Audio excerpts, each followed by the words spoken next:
ध्यान रखिएगा, ये प्रीवियस ईयर क्वेश्चन है जो कि पहले कभी एग्जाम में पूछे जा चुके हैं। ठीक, तो आइए शुरू करते हैं। यहाँ पे सारे क्वेश्चन को देखेंगे और इन सारे क्वेश्चन को जो इंपॉर्टेंट आपको लगता है जरूर उन्हें नोट कर लेंगे, है ना। तो यहाँ पे फर्स्ट क्वेश्चन में देखेंगे और अंडरलाइन किया हुआ यहाँ पे जो दिख रहा है वही आपका इडियम है, उसी इडियम का आपको यहाँ पे अर्थ बताना है। 4 यहाँ पे ऑप्शन यहाँ पे दिख रहे होंगे, एग्जाम में आपको इसी तरह के क्वेश्चन दिखेंगे, आपको यहाँ पे फाइंड आउट करना है कि आंसर क्या होगा।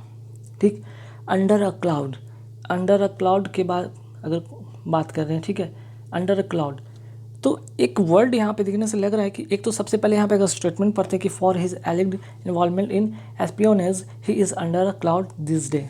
ठीक है, अब यहाँ पे देख रहे हैं कि एलिग्ड इन्वॉल्वमेंट, एस्पियोनेज, ये तीनों वर्ड कहीं ना कहीं आपको चीज़ें बताइए। एस्पियोनेज मतलब सबको पता है कि जासूसी की बात हो रही है, और एलिग्ड मीन्स कि कथित तौर पे उसका जो इन्वॉल्वमेंट था जासूसी में वो क्या है, in this day he is under a cloud. Under cloud का सेंस में यहाँ पे जो होगा अर्थ जो होगा यहाँ पे अंडर क्लाउड मीन्स कि एक सस्पेंस बना रहता है, क्योंकि अगर आप यहाँ पे एस्पियोनेज की बात करते हैं तो ये जासूसी इसका मतलब होता है, और जासूसी में हमेशा क्या होता है, सस्पेंस बना रहता है। एक वर्ड आपने देखा एस्पियोनेज जिसका मतलब होता है जासूसी, और उससे यहाँ पे पता चलेगा अंडर क्लाउड का मतलब मीन्स कि वो चीज़ जो कि बादल के अंदर छिपा हुआ है, एक जासूस, एक गुप्त, एक सस्पेशियस चीज़ होती है। ठीक है, तो चीज़ें अगर यहाँ पे देख रहे हैं कि निगेटिव सेंस में अगर बात हो रहा है तो यहाँ पे इंजॉय के सेंस में नहीं होगा, एक्सपीरियंसिंग क्लाउडी वेदर। अब देखिए क्लाउडी वेदर की बात हो रही है, यहाँ पे क्लाउड की बात हो रही है, तो ऐसा नहीं कि क्लाउड के बाद अगर हम कर रहे हैं, क्लाउड मीन्स बादल होता है, बादल मीन्स वेदर के सेंस में अगर हम यूज़ करते हैं। तो अब यहाँ पे वही ट्रिक मैं बताने हूँ कि जो भी चीज़ें रिलेट करें यहाँ पे वो जो चीज़ दिया है वो वर्ड से रिलेटेड आपके ऑप्शन नहीं होंगे, जो वर्ड दिया है उससे रिलेटेड आपके ऑप्शन कभी भी 90% नहीं होते हैं। तो अगर यहाँ पे देखें क्लाउड, यहाँ भी है क्लाउड, क्लाउड क्लाउडी वेदर, ये भी अगर इस तरह के आए वो भी नहीं। अंडर ऑब्जर्वेशन, तो यहाँ पे ऑब्जर्वेशन की बात नहीं हो रही है, यहाँ पे बात हो रही है जासूसी में हमेशा सस्पेंस होता है। ठीक है, मीन्स कि सी नंबर ऑप्शन होंगे यहाँ पे। आते हैं नेक्स्ट क्वेश्चन पे, we have appeal to him again and again, there is no use flogging a dead horse now. यहाँ पे जो अंडरलाइन किया गया है इसका मतलब आपको बताना है। पहले तो यहाँ पे जान लीजिए फ्लॉगिंग, अगर कुछ वर्ड आपको पते हैं तो इससे भी बहुत मदद मिलती है। ठीक है, फ्लॉगिंग का मतलब था कोरे की मार, कोरे की मार का मतलब है कि अब यहाँ पर देख रहे हैं कि एक डेड हॉर्स है, अब मरा हुआ घोड़ा को अगर कोरे मारेंगे तो क्या कोई फ़र्क पड़ना है, कुछ नहीं पड़ना है, वो क्या है, एक वेस्टिंग टाइम है, एक यूजलेस एफर्ट है। तो आंसर जो होगा डी नंबर ऑप्शन होगा, है ना। चलिए आते हैं नेक्स्ट क्वेश्चन पे। नेक्स्ट क्वेश्चन क्या है कि we should not look down upon the rest of earth. Look down upon, look down upon का मतलब होता है तिरस्कार करना, तिरस्कार करना या निंदा करना। ठीक है, निंदा जैसी वर्ड यहाँ पे यूज़ होता है। तो यहाँ पे एक फ्रेज़ है, ठीक है, ये क्या अपने आप में एक फ्रेज़ है, तो फ्रेज़ आप अगर आपको याद है तब आप इसे देखते चुटकियों में आप आंसर कर देंगे। ठीक है, तो यहाँ पे वो ट्रिक अप्लाई नहीं कर पाएंगे, यहाँ पे वो ट्रिक अप्लाई नहीं कर पाएंगे क्योंकि सीधा सीधा फ्रेज़ दिया गया और फ्रेज़ का आपको नॉलेज होना चाहिए तभी आप कर पाएंगे, है ना। तो यहाँ पे we should not look down upon, ठीक है, तो एक तरह से यहाँ पे हिदायत दी जा रही है, किस सेंस में भाई, लुक डाउन अपॉन मीन्स कि तिरस्कार के सेंस में, किसका, तो भाई जो अर्थ के बारे में बात हो रहा है। तो आंसर जो होगा हेट इंटेंशनली नहीं होगा, सिंपैथाइज भी नहीं होगा, यहाँ पे वी इनडिफरेंट टू भी नहीं होगा, बल्कि जो आंसर होगा regard with contempt. Regard with contempt का मतलब होता है तिरस्कार या निंदनीय। ठीक है, तो यहाँ पे नेगेटिव सेंस में था, यहाँ पे सिंपैथाइज नहीं होगा, सिंपैथी जिसे कहते हैं सिंपैथाइज के सेंस में नहीं होगा, हेट इंटेंशनली नहीं होगा, इनडिफरेंट टू नहीं होगा। ठीक है, डी नंबर ऑप्शन होंगे। अब आते हैं नेक्स्ट क्वेश्चन पे कि because of his misbehaviour he is found to face the music.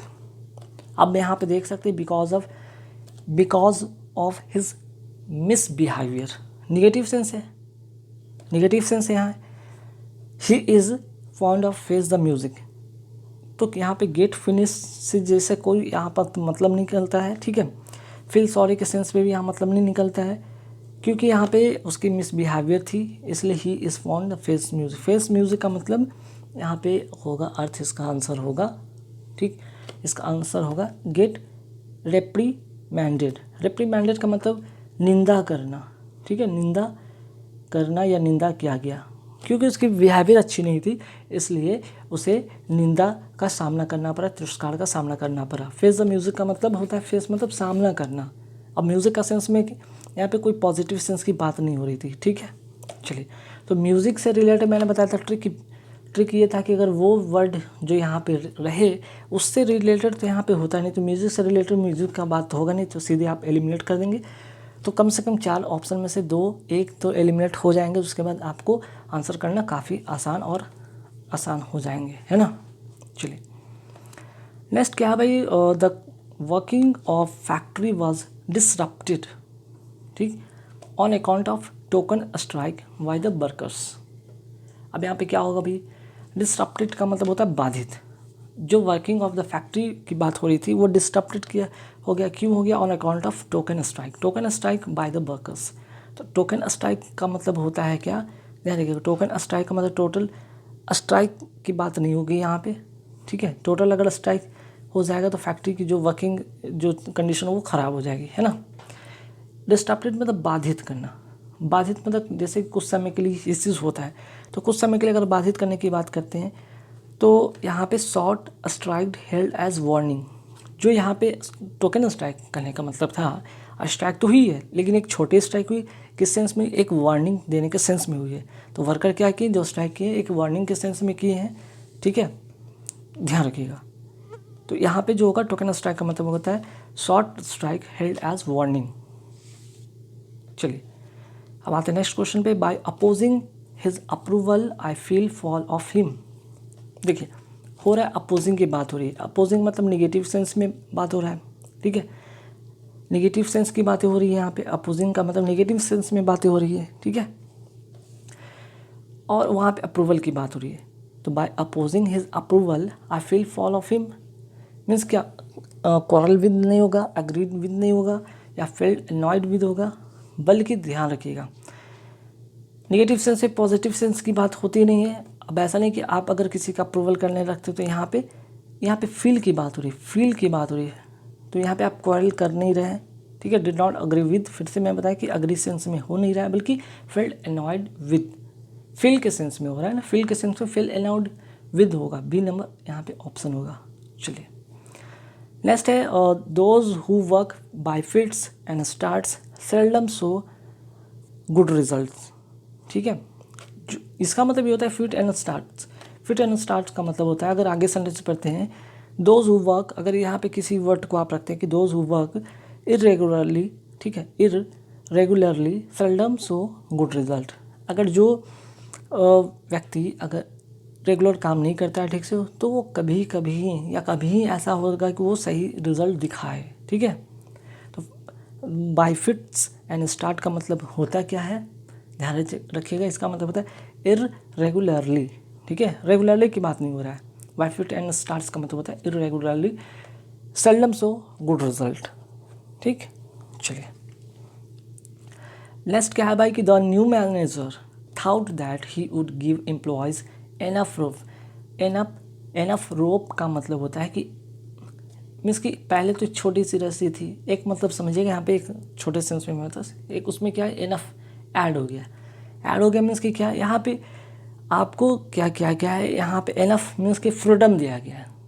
Manager जो है, जो मैनेज करता है, वो एम्प्लॉय को क्या किया भाई, एक फ्रीडम दिया है फॉर द फर्स्ट 6 मंथ के लिए, after which he would check the work done by himself, ताकि वो खुद से वो चेक कर सके वहाँ का काम कैसा हो रहा है, मीन्स कि मैनेज जो कर रहे हैं वो जो मीन्स कि जो वर्कर काम कर रहे हैं सही से कर रहे हैं या नहीं कर रहे हैं, ठीक है। तो उन्हें चलो भाई फर्स्ट जो है 6 मंथ के लिए मैं आपको छूट देता हूँ, फ्रीडम देता हूँ, फिर देखता हूँ कि भाई रिजल्ट क्या आने वाला है ना। तो मैनी डायरेक्टिव्स या ऑर्डर्स के सेंस में नहीं होगा, सफिशिएंट एडवाइस के सेंस में नहीं होगा, मैनेजर किसी को एडवाइस नहीं कर रहा है, यहाँ पे मटेरियल नहीं दे रहा, बल्कि एनफ फ्रीडम फॉर एक्शन, ठीक है, आंसर होगा। चलिए, नेक्स्ट क्वेश्चन है कि he was all at see when he began his new job. He was all happy when he began his new job, खुश हो गए, या फिर सैड हो गए, या पजल्ड हो गए, या डिफरेंट हो गए, मीन्स कि पजल्ड हो गए। एट सी का मतलब होता है पजल्ड।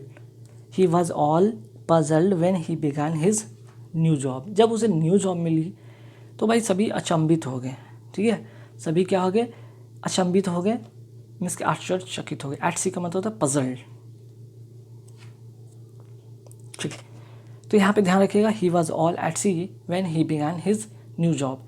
तो न्यू जॉब जैसे ही मिलता है तो यहाँ पे क्या होते हैं, पजल्ड हो जाते हैं। पजल मतलब आपको समझ रहे, मतलब किसी भी चीज़ में एक पजल हो जाना, उलझ जाना। एट सी मीन्स का मतलब आप सोच भी नहीं सकते हैं। ठीक है, चलिए नेक्स्ट जो क्वेश्चन है क्या कि the sweeping statement by the boss लेव द कंसेंसस वर्कर्स डिसगस्टेड। ठीक है, sweeping statement by the boss लेव द कंसाइंसस। कंसाइंसस का मतलब जो होता है यहाँ पे, मीनिंग पहले ये लिख लीजिए, इसका मतलब होता है ईमानदार।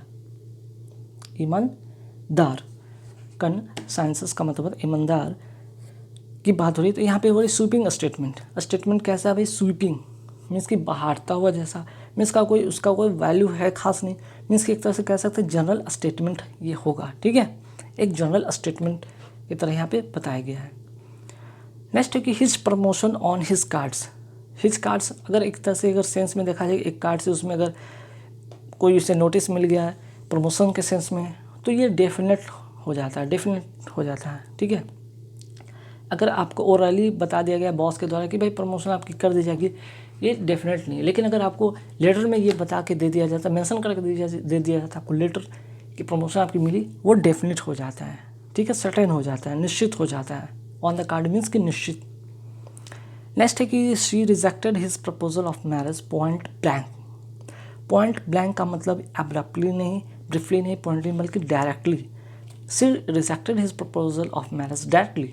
ठीक है, पॉइंट ब्लैंक का मतलब होता है डायरेक्टली, अचानक नहीं। एब्रप्टली का मतलब होता है अचानक, अचानक के सेंस में नहीं होगा। नेक्स्ट है कि have you given up the idea of accepting the new assignment.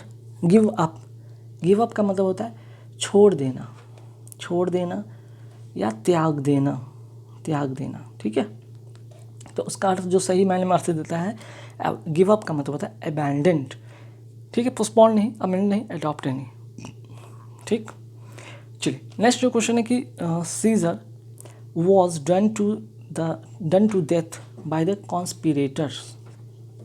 Scissor के बारे में बताया जा रहा है कि done to death, done to death का मतलब मर्डर के सेंस में होता है। ठीक है, कॉन्स्पिरेटर के द्वारा, जो षड्यंत्रकारी थे उनके द्वारा क्या कर दिया गया, डन टू डेथ मतलब अटैक नहीं, एलिमिनेटेड नहीं, रिमूव नहीं, बल्कि मर्डर कर दिया गया, उनकी हत्या कर दी। चलिए नेक्स्ट है if you rub him wrong way he is bound to react. अब आप यहाँ पे समझेंगे, अगर आप किसी को रॉन्ग वे में रब करते हैं तो रिएक्ट करेगा भाई कि आप अपने हद में रहें। ठीक है, तो यहाँ पे रब हिम रॉन्ग वे का मतलब होता है अनवाय हिम, किसी को आप इस तरह से तंग करते हैं तो। ठीक है, क्योंकि यहाँ पे ये चीज़ें यहाँ नेगेटिव सेंस की बात हो रही है, और ये देख रहे हैं यहाँ पे इनकरेज पॉजिटिव सेंस में, फ्लैटेड पॉजिटिव सेंस के सेंस में तो होगा नहीं, और एब्यूज हिम नेगेटिव सेंस में तो होता है, लेकिन यहाँ पे गाली के सेंस में होगा नहीं। चलिए अब आते हैं नेक्स्ट क्वेश्चन पे। The failure of crops in successive years put the farmers in a tight corner. Failure of crops successive year, लगातार साल, हर साल अगर फसल की अगर उपज अच्छी ना हो, फसल नहीं उगे, ठीक है, वर्षा ना हो, तो क्या होगा ऐसे में, स्थिति में अगर हर साल आपकी जो फसल बर्बाद होती है, तो ऐसे में किसान को क्या कर देता है भाई, देखिए इन अ टाइट कॉर्नर, कॉर्नर के सेंस में कोना, किसी रूम के कोने के सेंस की बात नहीं हो रहा है, कोई जगह के फील्ड के बारे में बात नहीं हो रहा है, घास के मैदान के बारे में नहीं बात हो रहा, बल्कि उन्हें क्या कर देता है, एक डिफ़िकल्ट सिचुएशन में लाकर खड़ा कर देता है ना भाई। जब आपका जो यहाँ पे जो फार्मर है उनके अगर क्रॉप्स लगातार हर साल फेल हो जाए तो सिचुएशन डिफ़िकल्ट हो जाता है ना। ध्यान रखिएगा, इन अ टाइट कॉर्नर का मतलब in a difficult situation. Next है कि the effort to trace the culprit was a wild goose chase. यहाँ पे बात हो रही कल्प्रिट को, दोषी जो है, अगर एफर्ट किया जा रहा है उन्हें ट्रेस करने का, तो ये क्या है भाई, बिल्ड गूज केस। बिल्ड मतलब कोई आप जंगली गूज को पीछे पड़ते हैं तो उसका मतलब क्या होता है, एक तरह का कोई आइडियल सीकिंग नहीं, पॉजिटिव सेंस की बातें नहीं है ये, ठीक है, ये होगा नहीं। जेन्युइन एफर्ट भी नहीं होगा, ठीक है, क्योंकि पॉजिटिव सेंस कहीं ना कहीं है। फ्रूटफुल हंटिंग, ये हंटिंग जैसा यहाँ पे कोई बातें नहीं हो रही, बल्कि यहाँ पे कोई कल्प्रिट दोषी की बात हो रही है। यहाँ पे बात होगा यहाँ पे फर्टाइल सर्च। फर्टाइल सर्च का मतलब होता है, फर्टाइल का मतलब होता है भाई व्यर्थ वाला, ठीक है, व्यर्थ का। चलिए नेक्स्ट है कि the story does not hold water. Story की बात हो रही है। स्टोरी के सेंस में स्टोरी पर कभी भी स्टोरी पर बिलीव नहीं किया जा सकता है, ठीक है। स्टोरी एक तरह का फिक्सस होता है, काल्पनिक होता है, तो बस कैन नॉट बी बिलीव्ड इसका सही आंसर होगा, ठीक है। एप्रिसिएशन जैसे कोई वर्ड नहीं होगा यहाँ पे इसके साथ। रिक्वायरमेंट के सेंस में नहीं होगा, कैन नॉट बी वैल्यूड के सेंस होगा, बल्कि बिलीव्ड के सेंस में होगा, है ना। एक वर्ड दिखा यहाँ पे स्टोरी, बस आप बिलीव के सेंस में आप टिक करें और आगे बढ़ें। चलिए नेक्स्ट क्या है भाई, राज कुड नॉट पे the bill. Raj could not pay the bill, so he asked the owner to put it on the cuff. On the cuff का मतलब होगा यहाँ पे on credit। मीन्स कि अगर आप कई बार ऐसे होते, दुकान पे आप गए, सामान खरीद लिया, आप पैसे नहीं पे करते और कई बार उसके दुकान से सामान लाते हैं, तो दोनों के बीच में एक अंडरस्टैंडिंग बनी होती है। तब आप क्या करते हैं, ठीक है, आप जो भी दुकान के जो मालिक होते हैं, जहाँ से आप दुकान से सामान लेते हैं, उसको आप क्या कहते हैं, भैया आप खाते में लिख लो, ठीक है, खाते में लिख लो, उधार में लिख लो, है ना। उधारी के सेंस में या खाते में, जमा खाते में लिख लो। तो यहाँ पे वही सेंस हो रहा है कि जो है आप ओनर को कह रहे हैं भाई आप इसे खाते में लिख लेना, अगले मंथ में मैं दे दूंगा, ठीक है, इसके सेंस में यहाँ पे होगा। नेक्स्ट है कि his statement is out and out a lie, ठीक है। जो उसका स्टेटमेंट है वो क्या है, झूठा तो है, लेकिन कैसा, आउट तो है और भी out, out out out means कि पूरा का पूरा ये झूठा है, ठीक है। नेक्स्ट है क्वेश्चन कि the luxury car that they bought turn out to be a white elephant. White elephant मतलब क्या भाई कि जो नई लग्जरी कार उन्होंने खरीद के लाया वो कैसा दिख रहा है भाई, वाइट एलिफेंट जैसा, मीन्स कि कॉस्टली या ट्रबलसम पोजीशन, ठीक है। आते नेक्स्ट क्वेश्चन में, if you are fair and square. If you are fair and square in your work you will definitely prosper. अगर आप यहाँ पे बात हो रही है, अगर आप वर्क करते हैं डेफिनेटली तो आप सुख एंड समृद्धि पाते हैं। कैसे काम करेंगे, फेयर एंड स्क्वायर। तो फेयर एंड स्क्वायर का मतलब ऑनेस्ट काम करेंगे, ठीक है, ऑनेस्ट काम करेंगे तभी तो, है ना। चलिए नेक्स्ट है कि there is no love lost between any two neighbouring countries in the world. No love lost, तो नो लव लॉस्ट का मतलब यहाँ पे होगा not on good terms between two neighbouring countries, ठीक है। तो नो लव लॉस्ट का मतलब होगा not on good terms. Next है they have the heavy downpour. The heavy downpour played havoc in the coastal area. Havoc का मतलब होता है भाई तबाही, ठीक है, तबाही। अब यहाँ पे काफ़ी मूसलाधार बारिश हुई है, तो कोस्टल एरिया में क्या कर दिया है, तबाही मचा दिया, मीन्स कि काउज डिस्ट्रक्शन, ठीक है। प्लेड हैवोक का मतलब होता है काउज डिस्ट्रक्शन। चलिए और इस वीडियो का लास्ट क्वेश्चन में फटाफट देख लेते हैं, जहाँ पे 25 यहाँ पे डीएम के जो क्वेश्चन थे उसका लास्ट क्वेश्चन है, ठीक। लास्ट क्वेश्चन है कि to have a green thumb means. अब देखिए यहाँ पे ग्रीन थंब की बात किया गया है, तो ग्रीन थंब मैंने बताया था कोई भी वर्ड उससे रिलेटेड नहीं होगा। ऐसा नहीं कि green tattoo on the thumb से रिलेटेड फिर से वर्ड आ गया, ये होगा नहीं, ठीक। On nails are printed green. अब थंब और थंब में नाखून, ठीक है, थंब में नाखून एक कहीं ना कहीं एक फिंगर के सेंस में दे रहा है, तो सेम रिलेशन है, नहीं होगा। One is artistic. अब ऐसा नहीं कि आप ग्रीन कलर से कर देते, एक आर्टिस्ट की बातें यहाँ पे बताई जा रही है, ऐसा सेंस में नहीं होगा। तो आंसर क्या होगा भाई, to have a natural interest in gardening. आप अगर यहाँ पे थंब की बात हो रही ग्रीन के सेंस में होगा, तब आप इससे पता चलता है कि आप नेचुरल इंटरेस्ट रखते हैं गार्डनिंग करने में। तो गाइस